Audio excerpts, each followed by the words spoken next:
This video series is about comparing groups on a quantitative response variable. And in the last video, we ended by talking about the kinds of research questions we may encounter.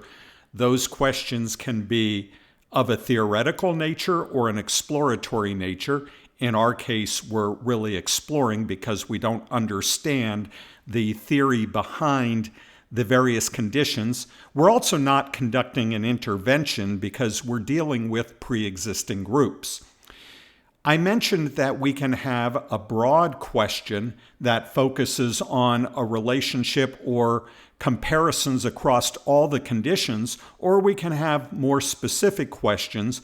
We're going to set aside the more specific questions for later on in the video series, and I'm first going to look at the broader question of a relationship. In our case, remember what our data look like. They are about perception of risk, and the categories are worldview. So in our case, we're going to look to see if there's a relationship of worldview to perception of risk. So we have three different worldviews, and we want to see if that's related to perception of risk.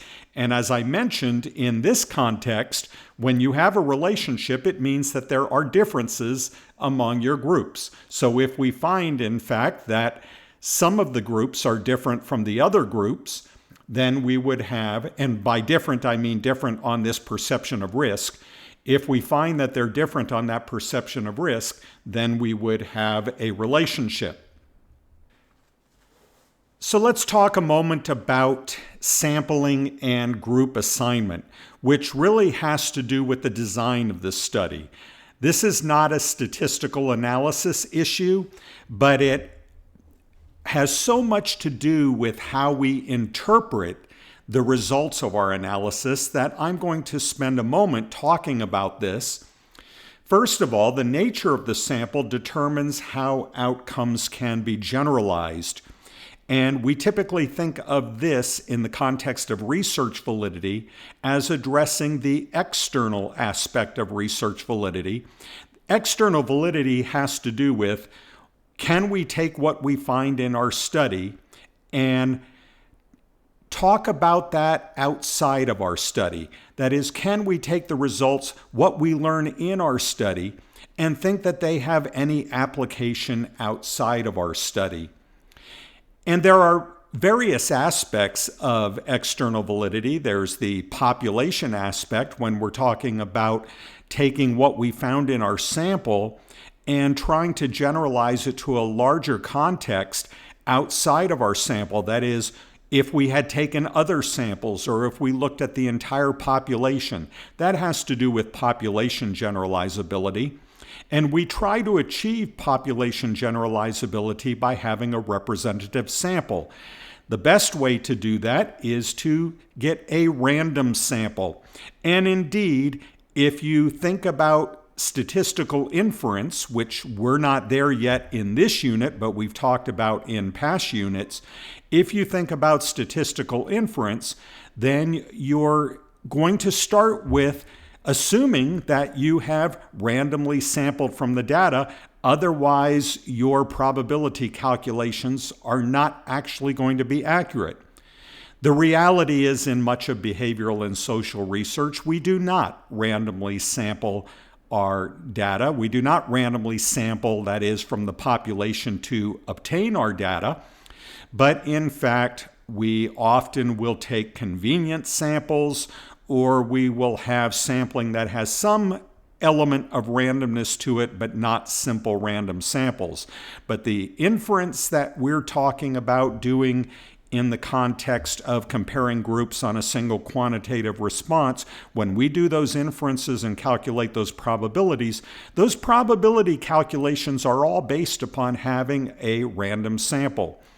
Does that mean all is lost? No, it doesn't, but it also should mean that you consider that when you're making those inferences, you're basically making approximations. You're not actually using the probability levels that you act as though you believe in when you conduct your analysis. And we may go ahead and conduct our analysis, and we may do things like construct 95% confidence intervals, but those confidence intervals aren't actually 95% if we did not randomly sample, because the entire development of the theory behind the confidence intervals assume that you randomly sample from the population. Now, even if you can't randomly sample, in terms of making external generalizations, we want to have a representative sample. That is, could I consider exchanging the members of my sample with other members of the population and obtaining another sample, and really believing that it's going to be very similar to what I have in hand? Or is there something specifically unique about the sample that I have? This is a very difficult question. It's not a statistical question, but it is a question that we need to think about. There's a term for it. It's called proximal similarity. Can we say that what we find in our study is proximally similar to what we would find outside of our study? And if we indeed have a sample that has some unique characteristics to it, whether we know it or not, if it is a non-representative sample, that is going to hinder our ability to take what we find in our sample and then talk about it in terms outside our sample. Is there any cure for that? There is, but the cure is replication. The cure is doing additional studies. And that also is the cure for dealing with the other aspect of external validity, which is ecological external validity. Ecological external validity has to do with all the various conditions of our study. The people who are running the intervention if we're doing an experiment, the setting in which we collect data in our study, the time period in which we collect data. All those different aspects we cannot randomly sample from like we potentially could sample for our participants. We can't randomly sample from all the various possible instruments or all the various possible settings. So those are fixed in time and space, and the only way to address ecological generalizations is to be able to replicate and find that we get similar results across similar settings with similar implementations of our treatment, if we have a treatment, similar measuring instruments. Do we get the same results if we have different measuring instruments? That would all have to do with external validity, taking what we find in our study and talking about it outside of our study, but that's going to take multiple studies. So do we have a representative sample, hopefully random, but if not, is it representative of our population? And are we dealing with ecologies in which we can replicate and find similar results? This all addresses a primary question of ours, and that is, do we have valid research? And this has to do with one aspect of valid research, external validity. Internal validity has to do with causal attribution, and the nature of how we assign individuals to conditions will determine if the outcomes lead to causal attribution. If we are conducting an experiment in which we randomize two conditions, that's a very strong method of eliminating systematic bias. Another method would be to match up participants in each of our groups, and we're now talking about the possibility of more than two groups. Perhaps we have one control and two different treatment groups, so that we would have three groups. Then we could match up, but now instead of a match pairs, as you probably learned about in your first statistics course, now we're matching across triplets. We're matching individuals. What do we mean by matching? Finding individuals who are similar on a strong extraneous variable. What do we mean by a strong extraneous variable? We're talking about a variable that is related to our response variable. If it's unrelated to our response variable, it's not an extraneous variable. The more it is related to our response variable, the stronger it is as an extraneous variable. And if we can match on that, we can create a sort of equality amongst our conditions that is, equality amongst the individuals in our conditions with respect to that extraneous variable. Now, randomizing could be added to those matches because there are other extraneous variables, some of which we may not have even considered, and so we could randomize in order to be able to achieve some level of not equality of conditions, but removal of systematic bias. When we randomize, the purpose is not to equate the conditions. That would be great, but the mere fact you're randomizing may mean that some conditions are favored over the other, but as an experimenter, you're removing systematic bias in favor of the outcomes that you might prefer. So systematic bias is eliminated through randomization, but if we don't have that, such as when we're comparing groups that are pre-existing, as is the case here, we're comparing those individuals who are already individualist or hierarchicalist or egalitarians. We're comparing those existing groups. All we did was measure to find out which group that they belong to. We did not put them in those individual groups. So systematic bias is always a potential problem when you're not doing an experiment, or even if you are doing an experiment, when you're unable to randomly assign to individual conditions. You may, for instance, be dealing in a setting in which you have three groups that cannot be separated, such as if I was doing an educational study and I was in a school system, I might be given permission to use three different kinds of interventions in three different classrooms. Chances are I'm unable to split up the individuals within those classrooms. I have to keep them together. In that case, I would still be doing an intervention study. However, it would not be a true experiment because I could not randomize to conditions, and therefore there would be systematic bias.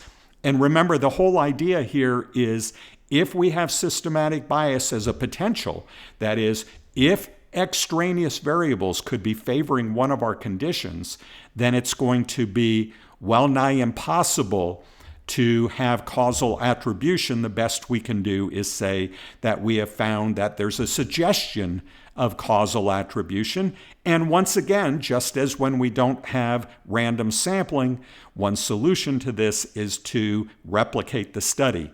And if we replicate the study, will we find the same kind of outcomes across those different replications? So there's the idea of doing the best you can within a study, potentially taking a random sample, potentially randomizing, or in some way controlling for extraneous variables, in some way achieving representation. But then there's the possibility of replicating to see if you continue to do the study with different participants in different settings, with perhaps even different randomizations. If you're doing an experiment, do you get the same kind of results? And the more that happens, the more you're likely to believe that you're onto something and that in fact there might be generalization of your results, there might be causal attribution. Let's talk for a moment about the units of interest. The unit of analysis is the unit that provides the response of interest. So if I am doing a study as I am now on participants with particular worldviews, and I'm collecting a score, that is perception of risk, from each of those individuals in my study, those participants in the study each are a unit of analysis. I am collecting data from each of those individuals, and I am using that data in my analysis. So that would be considered the unit of analysis. The unit of measurement is the scale of the response. If one was measuring height in inches, an inch would be the scale. In our particular case, we're measuring perception of risk, and what we have is that we have a score from 0 to 100, with 100 indicating highest perception of risk. So the unit of measurement here is a point on this scale. Now, one of the complications of measurement is achieving what we call an interval measure. And an interval measure means that every point on the scale, no matter where you are on the scale, has the same meaning in terms of a jump from one value to another. That is, jumping from a 21 to 22 on this scale is the same amount of increase of perception of risk as jumping from a 45 to a 46 on this scale. How do we achieve that? Through very complicated scaling processes and mathematics applied to measurement techniques. This is all part of what you might learn in a measurement course, which this is not what I'm doing in this video. I have the easy job. We're taking the data and we're going to assume that the measures that we've obtained of each of the individuals are valid measures. That has to do with construct validity. So I'm not looking at construct validity here, but warning, if we don't have good construct validity, it doesn't matter how sophisticated my analyses are and how well I am doing at interpreting the results, we're not going to be able to believe the results of our research. Without construct validity, all of the research validity falls down. You can't have external validity, you can't have internal validity if in fact your measuring instrument is not actually providing data that is useful in terms of making interpretations about, in this case, perception of risk. So the unit of measurement is the scale of response, and there's a whole field of measurement behind obtaining good scales. The experimental unit, only in intervention studies, is the unit that is assigned to groups. So this is only when the researcher is actually manipulating. That's not the case in the study we're looking at now because we have pre-existing groups, pre-existing worldviews. But if I was doing an experiment in which I had control and 2 treatments and I randomly assigned units to treatments, then the unit that I assign to those conditions is the experimental unit. If the unit I assign to the conditions is the same as the unit of analysis, then in fact I'm doing a true experiment. If, on the other hand, my unit of analysis are individuals, but I'm assigning entire families to conditions and there's multiple individuals in each family, then even if I do a random assignment, I'm not doing a true experiment because the experimental unit would be a family and the unit of analysis would be all of the individuals that are members of the family. So that's what distinguishes a quasi-experiment in which you actually do randomize from a true experiment. That, by the way, is not the only kind of quasi-experiment. There are other types of quasi-experiment, but one type is in which you do randomize, but the unit of analysis and the experimental unit are not the same. When they are the same, then it is a true experiment. Let's talk for a moment about local and global goals. The local goal is to determine valid outcomes for our study. We want to know how groups differ, or if we're conducting an experiment, how effective is the intervention for the studied units in our sample. So many times I notice my students, as they achieve more and more sophistication, they want to go right to inference. But the most important thing you can do is a real good study with the participants that you have for that study and to make valid statements about what you find in that study. Because if you're not doing that correctly, then anytime you move on to inference, it's going to be meaningless. If you are trying to infer to a population something that you're not describing accurately in your sample, then that inference is not going to be as meaningful, or maybe not even meaningful at all, if in fact you're not being valid in your description of the sample. So that is why we're always going to start with graphical displays and descriptive statistics to know how groups differ. We do descriptive statistics for each of our groups. Let's say we have 3 like we do in our particular study. We want to know something about the perception of risk for our 3 groups and how do those change.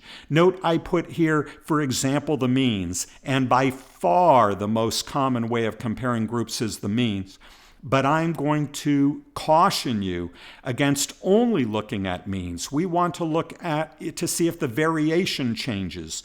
We want to look to see for skewed distributions, the mean's not even a good measure. We'd want to look to see if the medians change. How do the distributions change when we change from one group to another?